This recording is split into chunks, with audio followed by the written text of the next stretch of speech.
अस्सलाम वालेकुम। सलाम सिर्फ उनको जो इस वक्त अपने भाइयों के दुख में है। फिरौन और यजीद के पैरोकारों के लिए जो झूठ बोल रहे हैं कि उन्होंने गोलियां नहीं चलाई, उनके लिए वही जो अल्लाह ने झूठे पर भेजी है। मुझ समेत कई पाकिस्तानियों के काफी लोगों से कुछ सवालात हैं। सबसे पहला सवाल यजीदियों के लिए, क्यों चलाई तुमने गोली? क्यों चलाई गोली? किसके पास था हथियार? क्यों बोलते हो इतना झूठ? वो वो बेचारे घरों से सिर्फ अपने तन पे जोड़ा, उनके पास तो सर्दी से बचने को भी पूरा सामान नहीं था। वो तो सिर्फ इस अज़म से निकले थे, पाकिस्तान के लिए निकले थे, अपने मुस्तकबिल के लिए निकले थे। इसलिए निकले थे कि जो उनके वोटों का हक तुम चुरा के बैठे हो, उसकी वापसी के लिए तुम्हारे सामने नंगी ठंडी जमीन पर धरना देंगे खामोशी से। पिछले 2 साल से उन्होंने गमला तक तो तोड़ा नहीं है, तुम्हारे झूठ और बयानी बन के नहीं दे रहे। और जिसको तुम मलूनों ने नाहक कैद करके रखा है, उसको इंसाफ दिलाने के लिए निकले थे। वो ये बताने के लिए निकले थे कि अगर हमारे वोट गिनने में तुमसे गलती हो गई है तो अब हमें गिन लो, हम तुम्हारे सामने मौजूद हैं। हम इतने सारे लोग इस कप्तान को चाहते हैं कि ये हमारा लीडर हो, उसको हमें वापस दे दो। लेकिन तुम लोगों ने क्या किया उनके साथ? अंधेरा करके उनकी पीठ पे गोलियां मारी, स्नाइपर्स के साथ। पहले तो बादशाह नंगा था, अब तो बादशाह के प्यादे भी नंगे हैं। पहले हम इसको खुद इस बात पे खुद को तसल्ली दे देते थे कि चलो कोई एक आध खराब भेड़ आने की वजह से आप पूरा सबको बुरा नहीं कह सकते हो। लेकिन वो लोग जिन्होंने कंटेनर पे से एक नमाज पढ़ते हुए इंसान को धक्का दिया, तुम मुसलमान भी नहीं।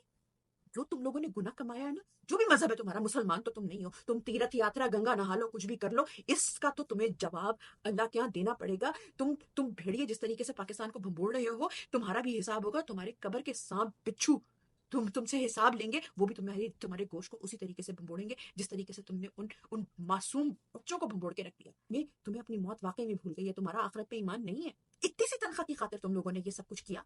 उस तनख्वाह पे अपने बच्चे पालोगे, उस तनख्वाह से जो तुम्हारे बच्चे पलेंगे वो आगे चल के क्या बनेंगे? इस तरीके का चाहते हो तुम पाकिस्तान? तुम्हारे बच्चे भी किसी दिन स्कूल कॉलेज को निकल सकते हैं और उन पे भी कोई स्नाइपर अंधेरे में वार कर सकते हैं। दुनिया मकाफाते अमल है।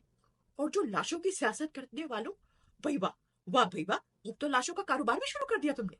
गोली ना चलने का बयान दो और लाश ले लो। मुल्क की साख के नाम फॉल्स फ्लैग ऑपरेशन के ड्रामे करने वालों, आज इंटरनेशनल मीडिया आपके मुल्क की साख को पतंग की तरह उड़ा रहा है। उसके बारे में कुछ सोचा है? उसके बारे में कोई बयानिया है? उसके बारे में कोई कहानी है? उसके बारे में रावी क्या लिखता है? अंधेरे में पीठ पर वार करने वालों, वाह। जहां लड़ना होता है वहां लड़ते नहीं और अपना सारा हैजान नहतों पर निकालते हो, जानवरों की तरह उन पर पड़ते हो। तुम तो जानवर से भी बदतर हो। शेर भी जब पेट भरा हो तो वो शिकार को छोड़ देता है। तुम तो गुलाम जहनियत के जानवर हो। और वो जो शहीदों की मौत का ठट्टा करने वाले हैं, तुम लोग डरो उस दिन से जब कयामत के दिन तुम दोजख का ईंधन बनोगे। तुम्हारी हड्डियां ऐसे चिड़चिड़ाएंगी दोजख की आग में जैसे खाया हुआ बुस। और जन्नत में नौजवानों के सरदारों के साथ खड़े हुए वो 15 साल के, 16 साल के, 20-25 साल के शोधा, जिनकी लाशों को तुमने तिल्स में यरगमाल बनाकर रखा है, वो तुम्हारा गिरबान पकड़ के पूछेंगे कि गोली क्यों चलाई। वो कह रहे थे हम पे कि वो हैरान थे कि तुम कैसे चला सकते हो उनके ऊपर गोली। दुनिया हैरान है, गैर मुस्लिम हैरान है कि एक नमाजी को कैसे तुमने धक्का दे दिया। एक वो मर्द मोमिन कह गया था कि नगमे भी हमारे हो जाएंगे, तमगे भी हमारे हो जाएंगे।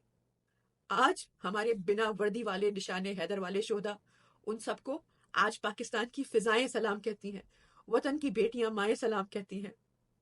उनको हमने अपने घरों से तैयार करके भेजा था, इस उम्मीद पे भेजा था ये कप्तान को लेके आएंगे, उनके साथ हमारी दुआएं थी।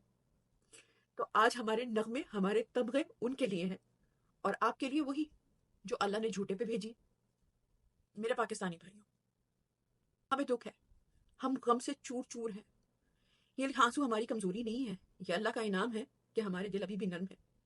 हमारे भाई मैदान जंग में सुरखरू हुए, उस मैदान जंग में जिसमें वो अपने किसी की जेब में चने थे, किसी के पास एक मोबाइल था जिसमें माँ की 41 मिस कॉलें थी।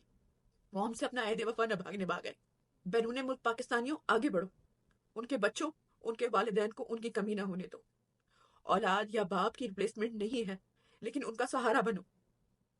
और पाकिस्तान में मौजूद पाकिस्तानियों, वो जो हमारे नन्हे नन्हे हाथ जो हथियार के नाम पर झंडा लेके निकले थे, उनका सोग मनाओ, लेकिन उनका सोग और जख्मियों का दर्द बांट कर उनका गिरा हुआ झंडा उठाओ। उनका मिशन अधूरा नहीं रहना चाहिए।